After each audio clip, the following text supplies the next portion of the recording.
Hello and welcome to the Joe Ligato Show. I'm your host, Dr. Joe Ligato, and today we're going to be continuing our study of the Edelman Trust Survey of 2023. And you don't have to watch the first, I believe it's 3 parts, in order to understand what's going on. So this survey is asking a variety of different questions on how people trust and cooperate with each other across, I believe it's 28 different nations.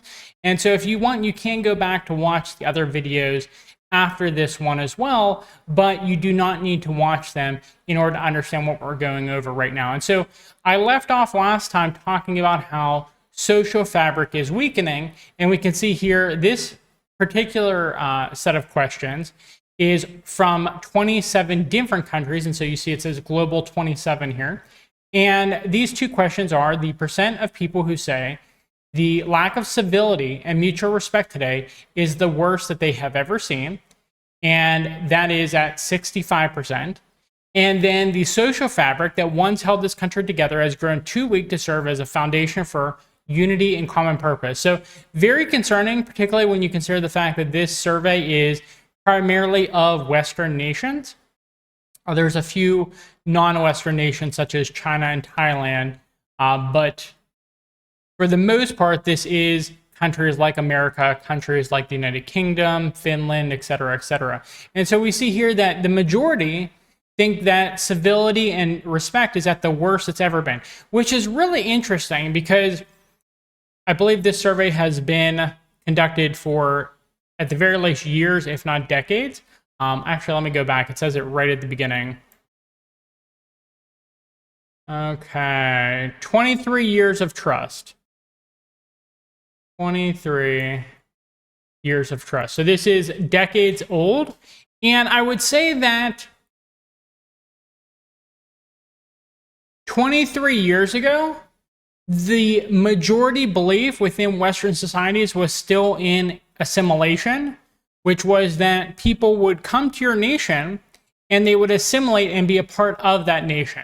And you saw that with the stereotypical example of America, where I am of Italian, Greek, and Jewish descent. And my ancestors had to come here and they had to learn English and they had to assimilate and become Americanized. And I would say within these past 23 years, the reason you're seeing more and more incivility and more lack of respect for each other is because people have fewer foundational beliefs in common, and there's not really anything tying people together. I like to talk about the unifying factors, things like ethnicity, religion, shared kind of fundamental moral beliefs. All of these things people used to mostly take for granted and mostly think that everyone has the same beliefs as them. Nowadays, we know that we've pivoted from an assimilation culture to a multicultural culture. And people I've talked to, even graduate students, back when I was a professor, used to use these terms interchangeably. They would say assimilation and multicultural as if they're the same thing, when really they're kind of the opposite in this context. And by that I mean, if you have an immigrant coming to your country in an assimilation culture, that immigrant ends up being absorbed into the culture, into kind of the belief system of that country. In a multicultural country, what happens is that person comes over, they bring their family and they bring their friends, and they form an ethnic enclave, and then they just like stick to their own. And I'm laughing because that doesn't make any sense whatsoever. Like, you do not have a functional nation state if you don't have things in common with other people, okay?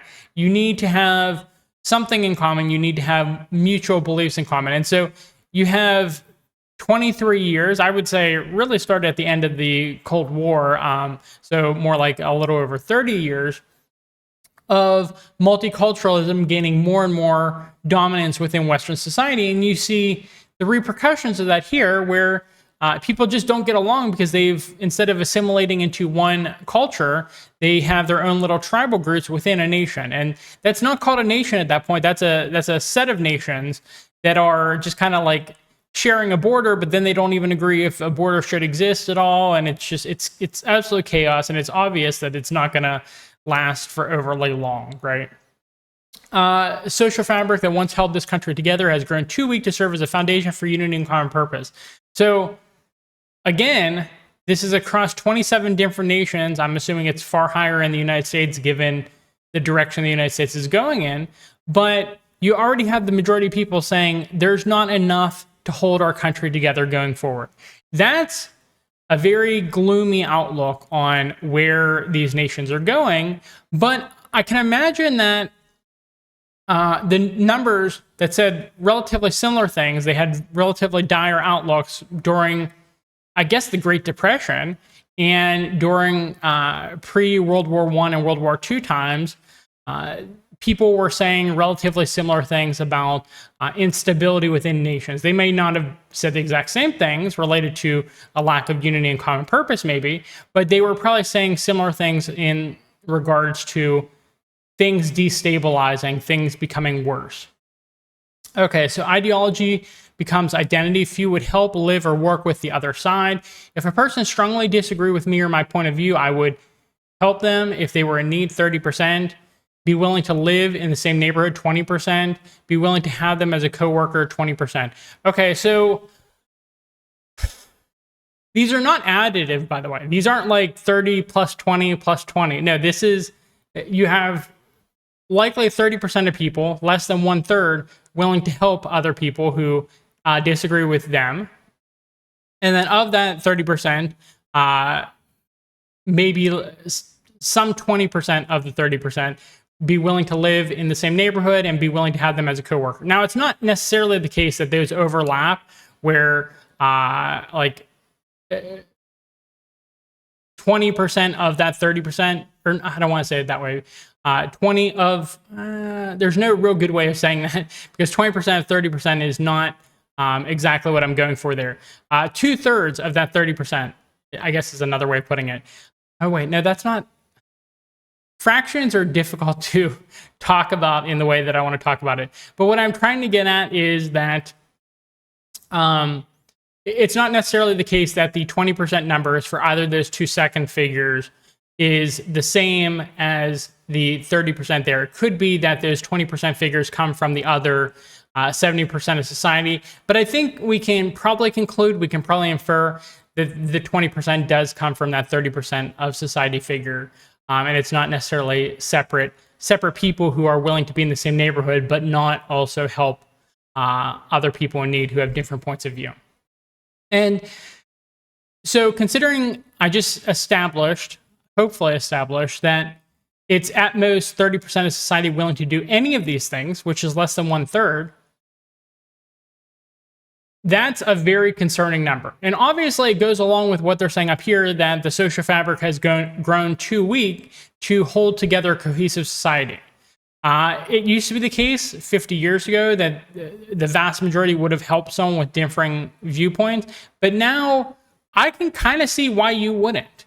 I know a ton of people who, I mean, just going through the academic system within America, I know a ton of people who they genuinely want,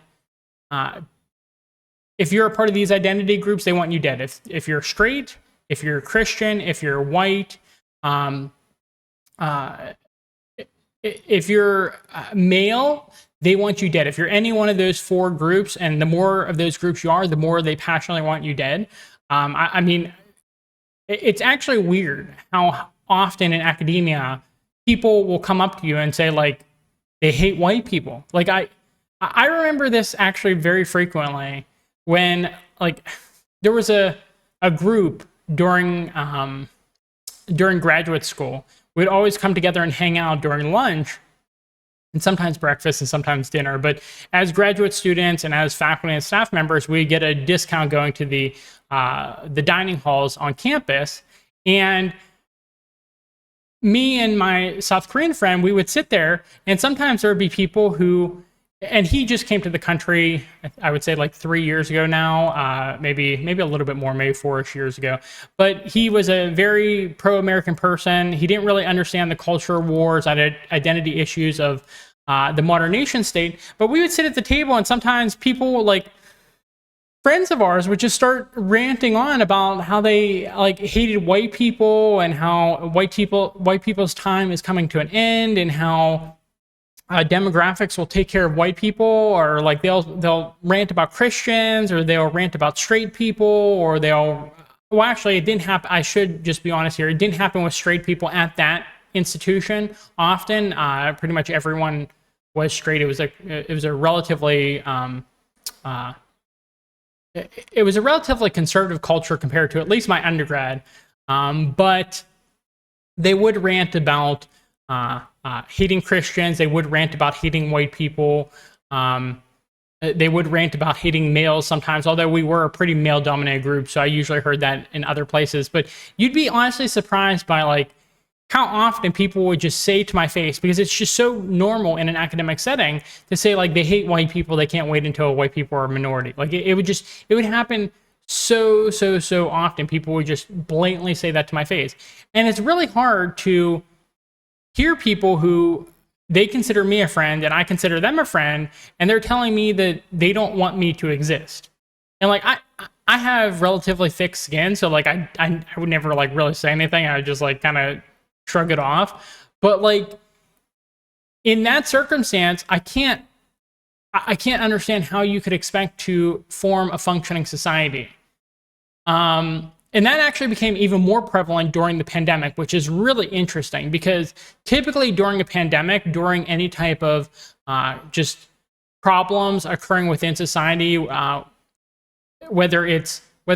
when it's some type of external force, whether it's a military force invading your country, or whether it's some type of plague, some type of pandemic, epidemic, anything like that, people tend to unify. They tend to come together.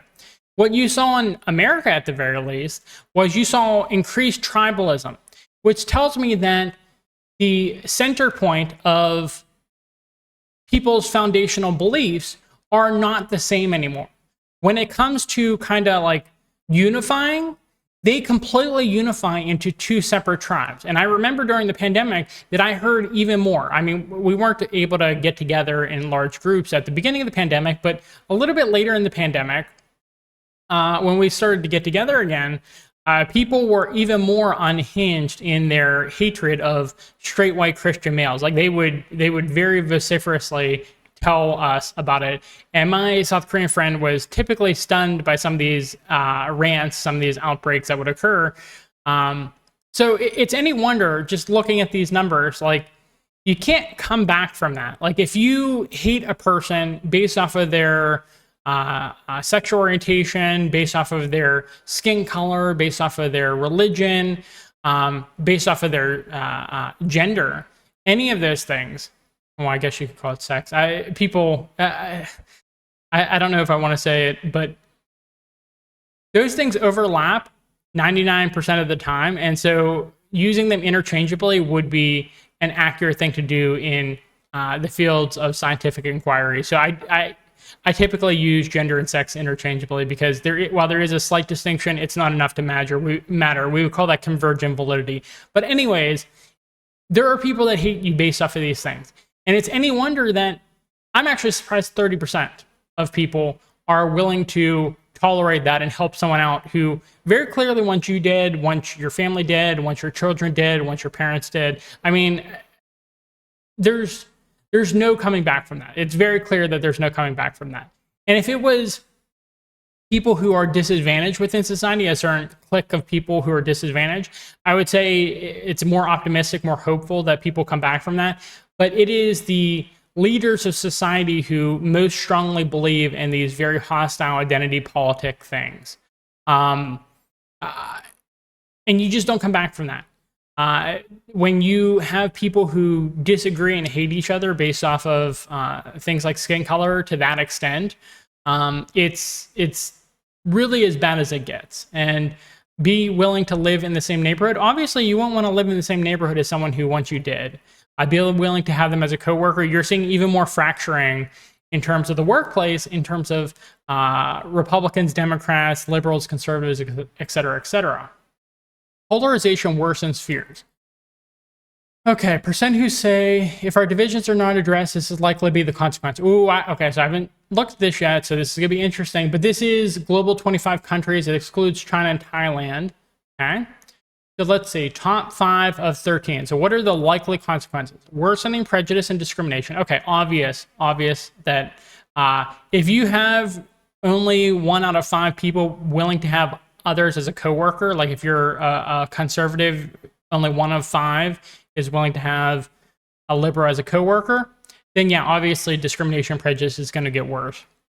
We're seeing that now where there's a ton of court cases where whites and Asians are getting discriminated against when it comes to admissions to colleges and things like that.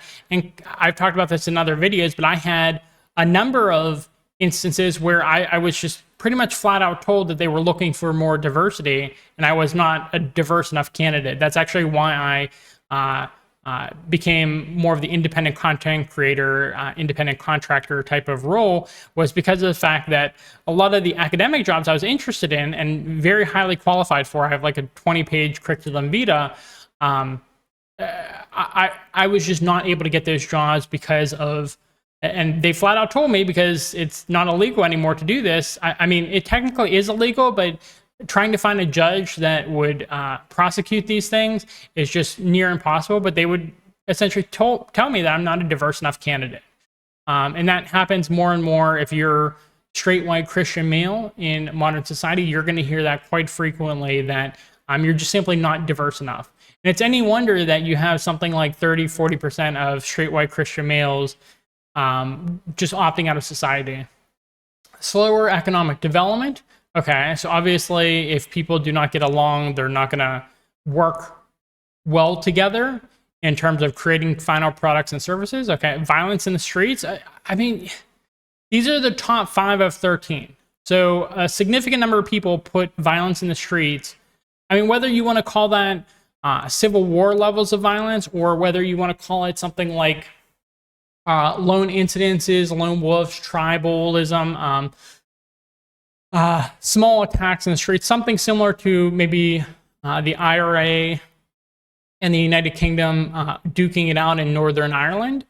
You could have something like that, or you could have a full-blown civil war. It's hard to say, but I mean, a significant amount of people do think that violence in the street is entirely possible. And quite frankly, I hate to put it in these terms, but the reason I thought it was unlikely for the longest time that violence in the streets would occur was because, one, people just had media entertainment to distract them, and they just have that to a much less extent now. Media and entertainment is not as interesting as it used to be. It's really, really bland. It's like, it's not even worth like watching, participating in modern media entertainment. The quality has deteriorated so much. So I thought people would just be distracted. And then on top of that, I thought they would just kind of be too lazy. I mean, if you have enough food, if you have a roof over your head, it's really hard to get people motivated to go commit violence in the street. Not that I'm not encouraging that in any way, shape, or form. I just assume that people are just kind of like too comfortable in modern society to commit violence in the streets. But quite frankly, at this point, things are deteriorating so fast that I can actually see that being a distinct possibility. You have men who are not able to participate in society, whether it's because they're straight white Christian males or some combination of that, and they're not able to get a job because they're not a diverse enough candidate, or whether it's something like the relations between males and females have broken down to the point where it's hard for them to find a significant other, and they're unhappy with their loneliness, things like that. But you have significant amounts of military-age men who are extremely dissatisfied with society, and the only thing really stopping them at this point, from what I've been able to guess, and why I didn't think that violence in the street would occur, is I think a lot of people are just completely out of shape in Western society. They're I don't want to say lazy, because you can properly motivate people, but like they're not motivated. But the way things are going, there's a lot of motivation to have this violence. And again, not encouraging it, I'm discouraging it. I would love for there to be alternative solutions to violence, but you see here that a significant number of people do think that violence in the streets is possible, particularly across the Western societies that were sampled for this survey.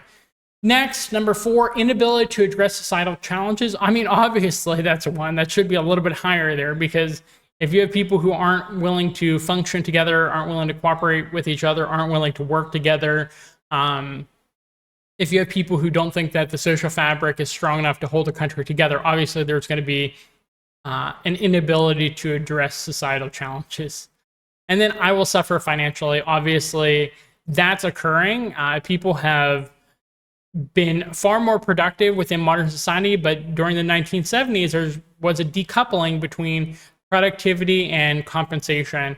And there's been massively more productivity with massively less compensation since then. So, I mean, sure, you get a little bit more things throughout society. You get more trinkets to distract you, but is it worth the trade-off of living a poorer life compared to others around you, particularly since our food supply, well, I shouldn't say our because I'm not in America anymore, but the American food supply is filled with so much garbage food. I'm actually eating better in the Philippines, eating fresher food, eating more organic food in the Philippines than I was in America, despite America supposedly having access to more food products. It's mostly junk food in America, or you pay exorbitant rates for higher quality food. Okay, so here we have great expectations, heightened risk for business. Okay, so as an industrial and organizational psychologist, talking about the business environment is of interest to me.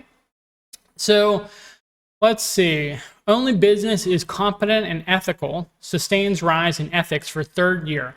I'm again surprised by these scores. I've talked about this in prior videos. I do think that America is oligarchical owned, and so big business is kind of the central core problem.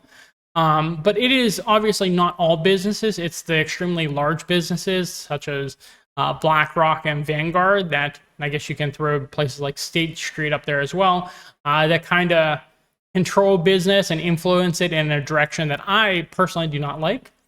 But we see here the Global 23, again excluding China and Thailand, looking at competence scores here. Okay, so, and then we have ethical scores as well. All right, so let's see here. We have ethical going up and down, competent going left to right.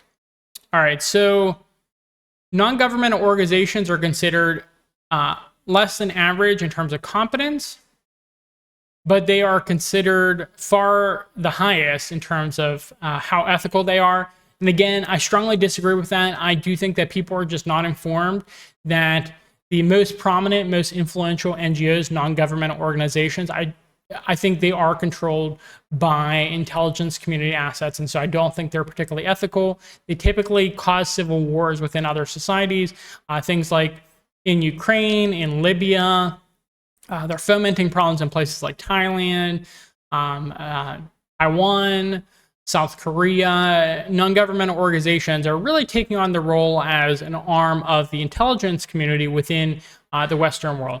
Businesses are considered to be more competent and pretty strongly ethical as well. So second, and we see here, they've increased in terms of their perceptions of how ethical they are from year to year. They used to be considered less ethical in 2020 and then continue to rise.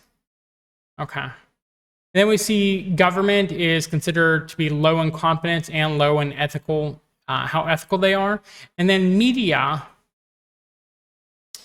is considered to be low in competence and low in how ethical they are as well. And those two make far more sense to me than the businesses and NGOs. I just think that people don't know how bad it is. Like government and media are very front and center. It's like easy to see how unethical they are and how incompetent they are, but it's harder unless you're like actually studying the topic to understand, well, who controls government? I mean, you have to understand who has the persuasive power to influence and manipulate government. It is big business. And if you understand that, then you understand they're actually not particularly ethical. They're still very highly competent, but they're not particularly ethical. With NGOs, you have to peel back the layers even more in order to understand, okay, these are extremely unethical and not particularly competent anymore. I mean, they used to be better at those color revolutions than they are now.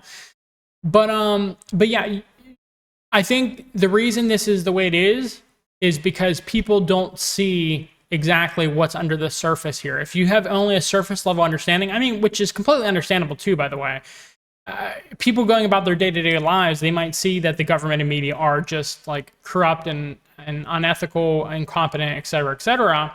But unless you're actually studying the topics, you probably won't know that business and NGOs are just as bad. And so what we'll likely see is once people become more aware, once the information becomes more prevalent, you're going to see the NGO numbers drop quite a bit, and probably the business numbers as well. Not competence in terms of business numbers, because I do think that the primary organizations within Western society are pretty competent, but they are definitely unethical. Employers most trusted. Okay, so among those who feel polarized, employer is the only trusted institution. That's really concerning because employers do not have your best interests. We learned this from when pensions started to disappear. People were not taken care of by their organization whenever problems arose on the job, whenever there were injuries, things like that. Okay, so let's see. Percent trust among those who say their country is not very divided, divided but not entrenched. Divisions are entrenched, so polarized. Okay, so if you didn't watch a prior video, I'll just go over this again. Divided just means that there are things people disagree about, but those disagreements typically stay within the government realm. Things become entrenched when those divisions start affecting other types of institutions within society. So if you feel like there's divisions, political divisions, ideological, moral divisions within education or business or non-governmental organizations or media, when it starts to affect those other types of institutions aside from government, then that's when the entrenchment happens. That's when differences between people become much more difficult to overcome. And I think the reason for this is because government is where those disagreements are supposed to occur. You're supposed to hash out those disagreements there, and you're supposed to keep it in that political arena. If it spills out, that means that problems have become, I mean, as we were talking about, too difficult to surmount. Okay, so overall, there's a strong trust for their own current employer. If you don't think your country is divided, you have more trust. If you think it's divided, but the divisions are not entrenched, you have more trust overall too than the average. However, I should say there that the difference between not very divided and divided but not entrenched is probably not statistically significant. I, again, don't know the margin of error here, but I would imagine it's something like plus or minus 3. And so those numbers are roughly equivalent. However, the polarized, which is that the divisions are entrenched, you can clearly see that's different from the overall average, as well as the not very divided and the divided but not entrenched. So they trust their employers. And you see what I was talking about earlier, that government and media is where kind of the trust is lacking. But then once the numbers for business and NGOs go down below 50% as well, that's when problems start to arise. And entrenchment of problems start to occur quite frequently. Oh, wow, I'm already at 20-some minutes, 25-ish minutes. Okay, so we will have, I believe this is like part 4. We will have a part 5. I don't want to spend too long on these videos. I'm sure you have other things that you want to be doing. So thank you for watching. Please give us a thumbs up. It helps us in the algorithm. Please subscribe to our channel for more content.